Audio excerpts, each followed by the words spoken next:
Train travel is overwhelming. It's a sensory nightmare. I'm going to share all my tips and tricks that I've picked up from the last 30 years of riding trains in the USA, Europe, Asia, and Australia. Towards the end, I'll share some video clips with the original ambient sound so you can hear what I was hearing when I was recording, as well as some research resources to help you do some additional research for your particular journeys.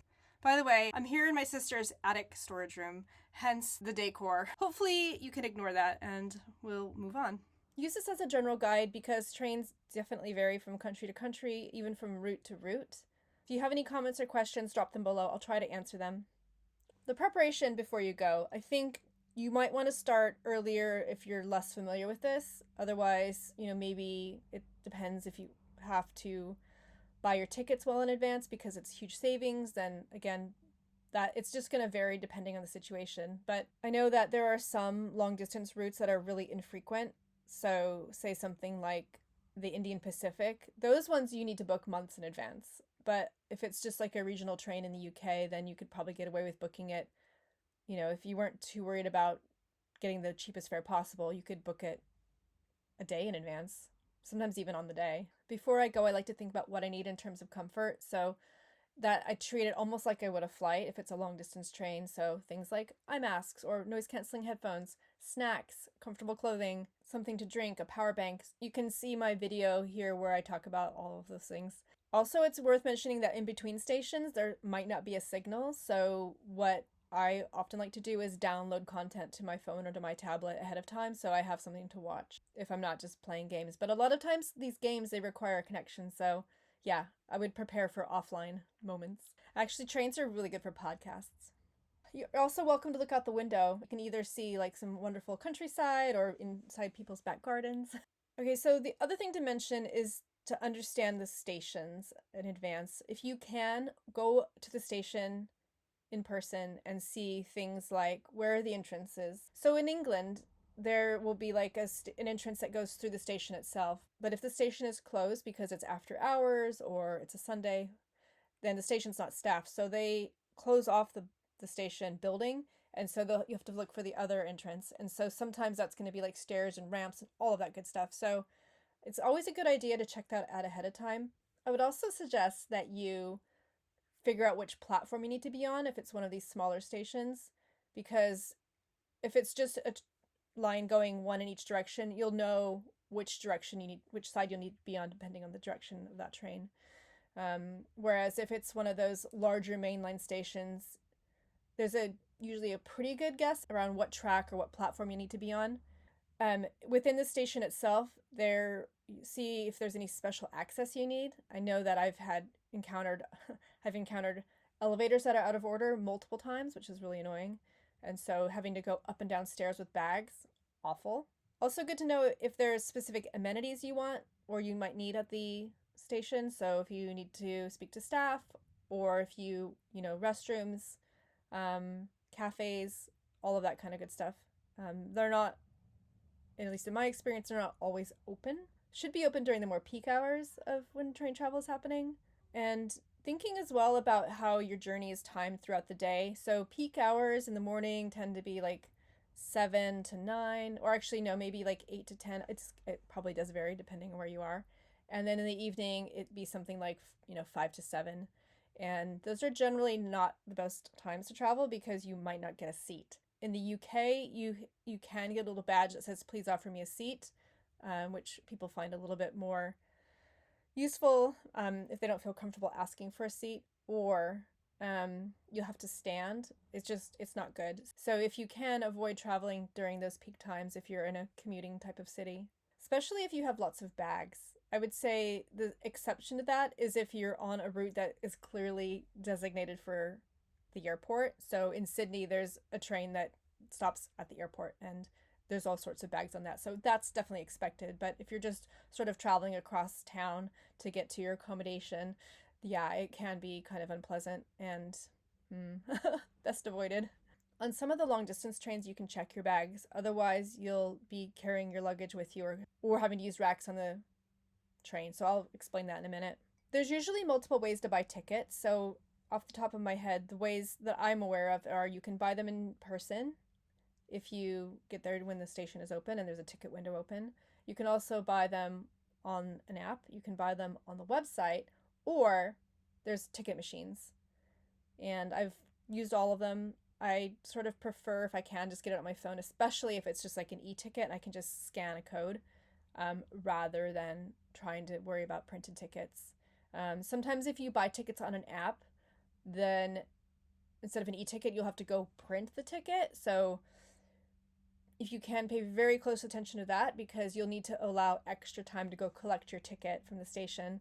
So either collect it in advance or give yourself plenty of time on the day.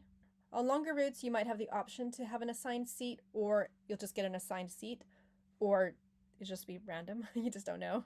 If you can, be prepared for that, because that makes boarding a little bit more interesting.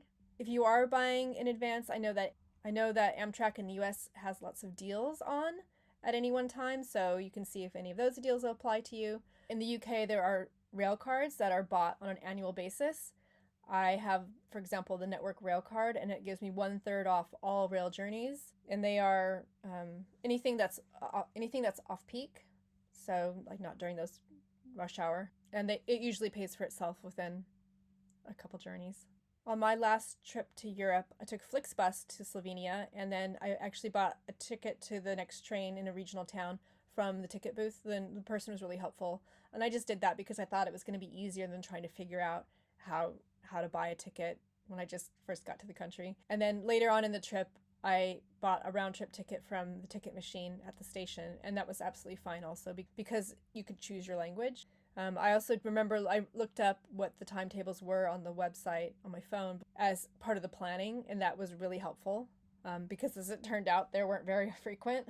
And in some cases, you can just buy your ticket on the day when you get to the station. My top tip for getting to the station is just to get there as early as possible, because you want to maybe have time to figure out where the restrooms are. You might want to buy some snacks and drinks.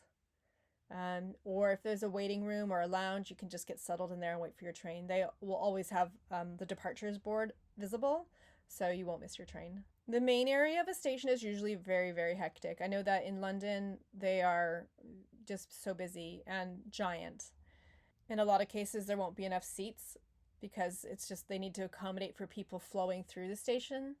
And these mainline stations, they can be anything from, I don't know, maybe sort of 6, 7, 8, 9 platforms up to like 22 platforms. What's the biggest train station in the world? The ones that I usually use are around 20 platforms in London. You can always ask uniformed staff for help. They're generally helpful, generally. So the departures board, if anything, there'll be more than one, hopefully, but it'll usually be in the most central spot. They can be a little bit of a puzzle to work out at first. A lot of times they're going to be in the 24-hour clock, especially outside of the United States. And if you can believe it or not, there are still some places where they just use a physical departure board and it's not electronic. So I've seen that in a regional train in New South Wales in Australia, and also in Sri Lanka. It's at this point you think, oh, I'm just going to double check the app to see the timings, because I don't know, is there a chance somebody forgot to move the hands of the clock? If you're in a metro area, a lot of times you can just use your payment built into your phone, like Apple Pay, or on your watch, and just use contactless to tap and go. So then you don't need to worry about buying a ticket up front. If you think you're going to need help with your luggage or boarding, if you go to the customer service at a major station, they should be able to help you. The smaller stations, if it's staffed, yeah, see what you can do. But I know that, for example, there'll be somebody generally there to help you, unless it's one of these smaller stations. I think it's worth mentioning that there's a lot of sensory issues at the stations. I know that I'm used to the fact that trains will just come roaring through. Oftentimes it won't be on the same track as the ones where people are waiting, but a slightly distance, but they're still really, really loud and everything shakes. But more on that in a bit. I'll talk about some of the resources you can use to help you research your exact scenario. By the way, if you're finding this valuable, please hit the like button, because then YouTube will keep recommending it to people. When it comes to board, if you're at a mainline station, they'll usually announce the platform, and then the whole crowd will surge onto the train if it's at a busy time. Otherwise, you're waiting at a platform, and then the train pulls up, everyone gets off, and then you get on. Always let the people off first, because it just clogs up everything otherwise. Sometimes you'll need to pass through ticket barriers before you get to the platform. So that means either you scanning your ticket or you're using that contactless I mentioned. But other times you just board the train and the guard will come through and check your tickets and they'll scan them there. If you have an assigned seat, usually it mentions the carriage number first, so that's always a good idea to check in with staff, because I've seen where the carriages aren't in the right order that they're numbered in, or if it's like lettered, it'll be like a very random order, so that can be really confusing. But somebody who is connected to the train should know at least which direction you should be going in so that you can find your carriage and then find your seat. Once you get on the train, usually if there's a seat reservation, it's indicated with some kind of paper ticket. If there's any issues with the assigned seat, for example, someone's sitting in your assigned seat, then it's always best to maybe check with staff member on the train, because then they can sort it out. Unless you feel like asking them, like, is this your assigned seat? I mean, I'm sure they've made mistakes before and assigned the same seat to two different passengers. Once you get to your seat, typically there's space in the seat in front of you to store your smaller items, and then there's racks up above if you want to put your coat or any other bag, anything up there. I'm always a little bit paranoid I'm going to forget it, so maybe set an alarm on your phone and that will remind you to get your bag if it's up above. Once you're on the train, the next thing to think about is when you need to get off the train again. So either you're changing trains or just your destination. What I like to do is make sure I can see the display, and it'll often show when the next stop is. And I also like to have it going on my phone, and I usually use Google Maps for that, just because they have those inbuilt push notifications. Long distance trains like Amtrak will have built-in stopping breaks for people to get out and stretch their legs if they need to grab a smoke, whatever. So they should announce those in advance, so you can also plan ahead for those. I think as well they will give you like a time estimate. Otherwise, yeah, feel free to walk around. There should be toilets on the train. There should be, on longer trains, there might be a snack car, or a snack cart comes through, that type of thing. I don't know, it's always good to have your own snacks just in case, I don't know, they might run out of something, or they've just don't have anything at all. If you do know that you need to change trains, maybe try to find out what platform you need to go to in advance, slightly in advance. They should know that, or at least Google Maps typically knows that. It's not the be all end all, but what has happened to me is I'll be told to go to this platform and get on a train that's like in 20 minutes, but if I go straight to the platform, sometimes there's a train that's there. So that happens in London. It might not happen everywhere. Also, a big one I think I should mention is that you can also see in advance if you're changing trains, if they'll let you leave the station and come back again and take a later one. Just let's say you want to have a break, or you want to walk around or have some real food or something like that on a long distance train. I know that in England they're absolutely cool with you breaking up your journey. You can, leave the station, come back, get on a later journey. And also I find that the restrooms in the station can be nicer than the ones on the train. Not always. So I actually recently had to do a journey from Zone 6 in South London, like as far south as you can get and still be considered London. And I was traveling up to West London, I think it was Zone 4, and then I was going to be traveling back to Zone 1, catching up with some friends for drinks in the evening. So I didn't need a ticket in advance because it was within the London zones. I could just use my Apple Pay to tap in and tap out. I definitely did go to the station ahead of time just to see where it was, because I was coming on foot. It was about a 20-minute walk. That was really helpful. Just 2 tracks, one in each direction. So the track nearest to the entrance was the one going to London. So that meant I didn't have to leave extra time to try to get up and over to the other side. It was still going to be 3 trains, so I knew which trains I was going to be transferring out, and I was able to get on an earlier train at my first transfer station, which was great. And then at the second transfer station, I actually had a wait anyway, but I got a nice iced coffee. When I was at the pub, I had a nice time catching up with some former colleagues, but it was super loud after a while, and I have the auditory processing disorder where all of the background noise is exactly the same volume, so at some point you just can't hear what people are saying. It just makes it not fun at all. So then on the way back, I had just missed a train, so I wandered around. I got some food, and if you're planning to sleep or you might fall asleep, then here's what I would suggest. First of all, I like to set an alarm on my phone for about 7 minutes before I'm about to arrive, and that just gives me time to wake up, get everything together, especially if I've spread out a little bit on the journey. If I'm going to sleep, I make sure I have some kind of earplug, something to cover my eyes, even if it's just a hoodie or a hat or something. You could bring a blanket. If it's a proper overnight one, I would bring some kind of covering, or just make sure you're comfortable enough or warm enough because it can get extremely cold. If it's an overnight train you're on and you need to sleep upright because you don't have the lie flat, maybe even practice sleeping upright with all this stuff on you just to kind of get used to the idea, and it's then less sensory overwhelm once you're on the train, because it's going to be enough that the train is moving and there's going to be noise and people around you. Yeah, I did this many years ago. I did a trip from Colorado to Philadelphia and back again via Chicago on Amtrak, and I think I didn't sleep that well. I did a sleeper from Chicago to California, and that was okay. It was the one where we had like communal bathrooms, but it was nice to sort of stretch out and lie flat. I would love to try it again on I'd love to try it again on a smoother train, see how that goes. Okay, so my resources are mostly UK focused, but I think they're relevant for most situations. The first one I want to call out is the Network Rail. They have a special PDF guide, and it's their autism friendly guide, and it's fabulous. It has all of the sounds you might hear at the station to help you familiarize with what they sound like. So that part might not be relevant everywhere, but some of this other stuff definitely is. The National Autistic Society also has some good information about traveling by train. So you can also try Googling your country and resources. You may not find very much, but if not, like, you could always fall back on this as loose guidance.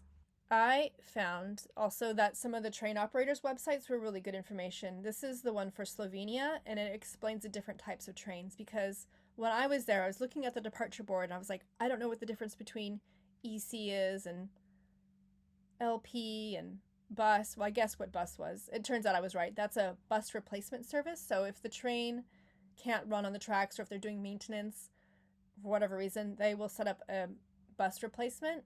And so it'll still stop at all of the stops, but you're going to be on a bus instead. And you just use your ticket. It's fine. Also, I think Reddit is a really good source of information around train travel. Have a look at that. Just by Googling, you can find tons of information. Hidden Disability Sunflower website might also have information related to that. If anyone has other good examples of train-related resources online for people who are neurodivergent, please add them below, because I think that would be really helpful. Earlier on, I mentioned the sensory overload and the things that I travel with to make my travel more comfortable, so you could watch that video next. Otherwise, I'd love to know what train journeys you want to do next. If you have any ambitions to do some long distance trains, or let me know what you think about trains. I'm personally really interested in doing long distance trains in really beautiful locations like Switzerland. I'm also kind of keen to try the Indian Pacific, which is Australia, but I've heard it's very, very like old and rattly. So we'll have to see about that. I lived in the UK for 21 years and I didn't drive at all during that time. So it's the only thing I know, other than the buses. Airports are usually miles and miles and miles away from the center of a city. I also think trains are less hassle than when you think about what it takes to get to the airport and get through security and check-in and all of that. Whereas in a lot of times you just walk onto a train. Even like going from London to Paris, there is an element of security, but it is much, much faster to check in. When I was working in the US, I would need to travel between New York and Boston. It's 4 hours either way, whether you take the train or you fly. It's also easier to travel with pets on trains, at least in most cases. We even took my friend's dog to the vet on the train. They're also better on the environment than flying. So in terms of the cons, trains can be more expensive than flying. The good thing about modern age is that there are so many apps that can help you with your train travel. So I'll run through the more popular ones and then talk about a few instances where there's a more local version that is appropriate. The main reason to use an app is that they make booking tickets and navigating much, much easier, because they're designed specifically for that. So for example, Trainline, it covers lots and lots of cities, and it also lets you buy the tickets. I know they charge a fee though. In the UK, I also sometimes use an app called Split My Fare, and they don't charge a fee, but I still kind of prefer the UI on Trainline. Then you have an app called City Mapper, and that also covers lots of cities. That's really good. I haven't used that one in a while, but I used it a lot when I lived in the States. We have to mention Google Maps. The navigation on that one is amazing. So once I'm on the train, if it knows which route I'm taking, it's wonderful because it'll pop up a notification to say that I need to get off at the next stop, and the haptics will be there to remind me even if I'm looking out the window and not paying attention. It'll also tell you what platform you need to go to if you're changing trains, so really happy with that. A couple of regional apps I need to mention that I've used is TripView or TripView Lite for Sydney. I was told by 2 people who actually work in the railways there, don't use Google Maps for Sydney, use this one instead. So, and then when I was in Zagreb, they have an app called Zet Mobile that lets you see the navigation, but also like book. When I was in Bangkok, I was part of a group tour and we took an overnight train to Chiang Mai. We had dinner near the station and then were able to load up on snacks before we went because the station itself was pretty overcrowded. Although I slept terribly on the train because the lights were on all night long and there was just these thin fabric curtains. So between the motion of the train, the fact that it wasn't very dark at all, I don't know, just something about the excitement of being there. Didn't sleep well, but the next morning, looking out the window, you had these wonderful views of countryside. So that part was nice. I was on an organized group trip in Sri Lanka a few years back, and we were scheduled to take a train from Kandy up into the mountains, and for whatever reason, the train was massively delayed. So we had to entertain ourselves at the station. We were taking turns, but we were photographing each other inside the other trains. We were reenacting Bollywood scenes, running after their love who's, on a train that's leaving. And I don't have photos of that, but they're somewhere. So it looks as if we were pretending to run after the train, even though the train was actually stationary. At Hounslow West Station, they have this wonderful miniature railway that runs, and here's some footage of it. You can hear the little kid next to me going choo-choo. Yeah, it was really delightful. I actually had a conversation with one of the staff there because he said something like boys' toys, and I took slight offense to that. I was like, I fucking love trains.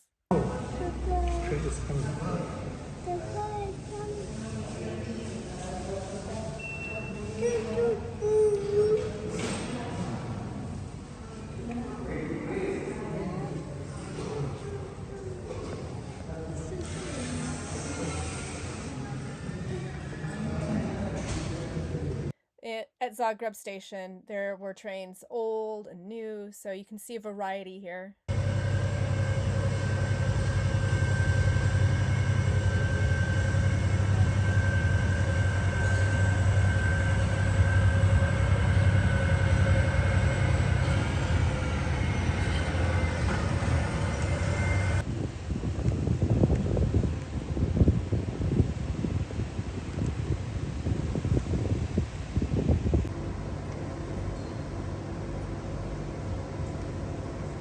One of the things that surprised me was that in a couple train stations that I saw in Slovenia, and I think also Croatia, there isn't an overpass that you can walk under or an underground tunnel in some of the stations. Like literally you just have to look both ways and cross the tracks. And this is what's happening here in Ljubljana. People just crossing over the tracks.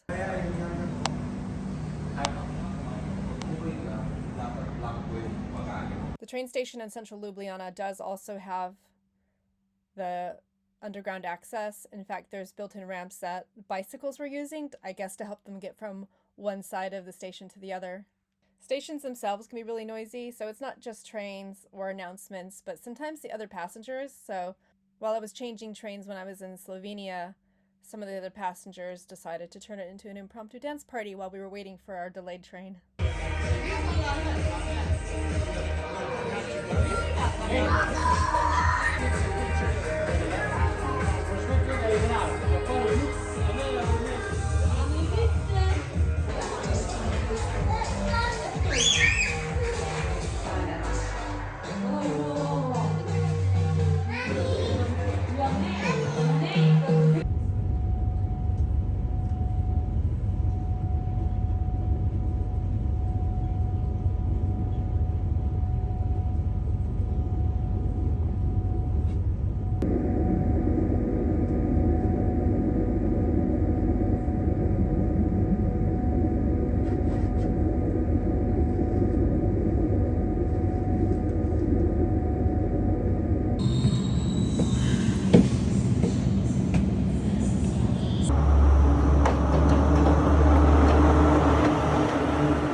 remain seated. Doors will close, then reopen once the attachment has been complete. Stand clear of doors, thank you. Yes. You're so funny, man. Because why did you do that move? You look like this is nice. But did you were doing that last month when you cheated the knee? Did you take a boxing fight? So he's doing, oh, police constable to create.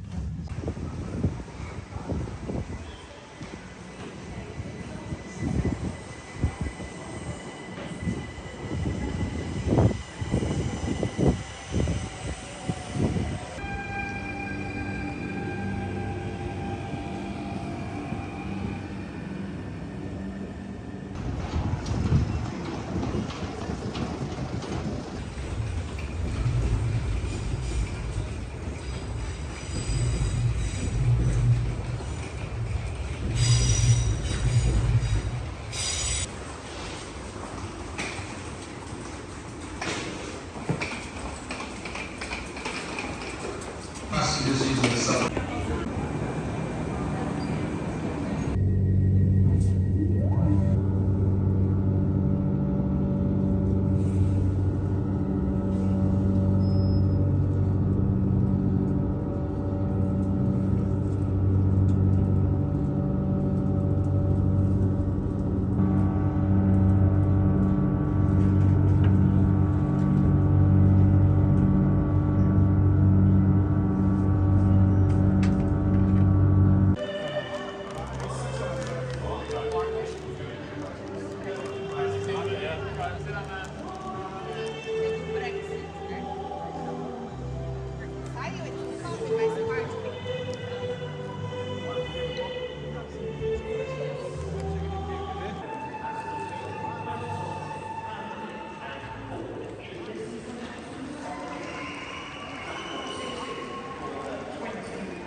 There's basically nobody on the platform now, but I'm here early for the train.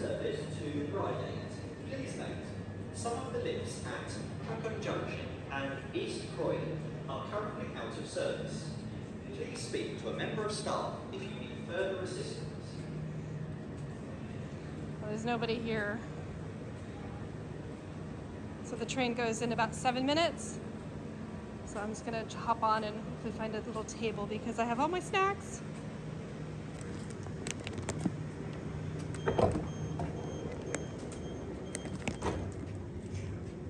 Oh, look at this.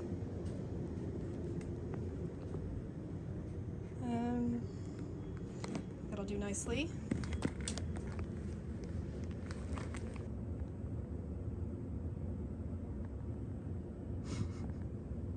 Thanks for watching.